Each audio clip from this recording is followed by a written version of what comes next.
আমরা হচ্ছে আপনাকে কারেন্ট পোকা চিনাবো, হ্যাঁ, যেটা হচ্ছে বিপিস বাদামি গাছ ফড়িং বলে। হ্যাঁ, যেমন এটা তো আপনার জমি, তাই না?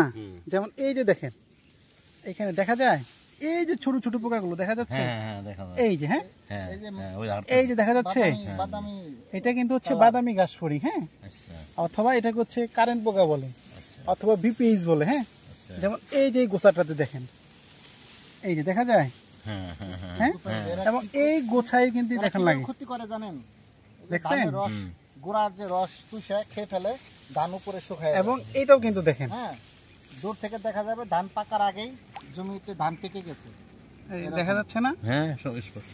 এটা কিন্তু আপনার গোড়া থেকে রসটা একদম চুষে খেয়ে ফেলবে। সেই জন্য আপনাকে কি করতে হবে জানেন, জমিটা সুন্দর করে এইভাবে বিলি দিয়ে দিতে হবে। বিলি দিয়ে পরে হচ্ছে গোড়ার দিকে আপনাকে ওষুধ স্প্রে করতে হবে। তাহলে কারেন্ট পোকা এখন চিনছেন?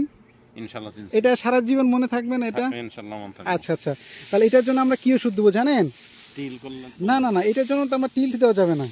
এটার জন্য হচ্ছে আমরা পাইরাজিন আছে না? ও পাইরাজিন। আচ্ছা, এই সাইড একটা ওষুধ পাইরাজিন, সেটা আমরা ব্যবহার করব। আরেকটা ওষুধ হচ্ছে আপনার অটো কোম্পানির একটা আছে, পাইটাফ একটা আছে, এটাও ব্যবহার করতে পারবো। তারপর হচ্ছে আপনার ইমিডাক্লোপিড গ্রুপের ওষুধও ব্যবহার করতে পারবো। সিনজেন্টার প্লেনাম আছে, এগুলো ব্যবহার করতে পারবো। অনেক ওষুধ বাজার রয়েছে যেগুলো অনুমোদিত। তো এটা ব্যবহার করলে মোটামুটি আপনার এই বিপিস কারেন্ট পোকা যেটা, এটা শেষ হয়ে যাবে।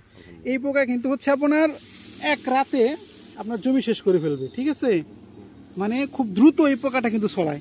এই যে দেখেন, এই দেখেন, এই যে আমরা কিনে নিব, এই যে লেগে গেছে, দেখছেন? ইনশাআল্লাহ, তাই তো আমার আর সুযোগ হইতো। এইগুলো কিন্তু এই যে দেখছেন, যা যা লাগে আপনি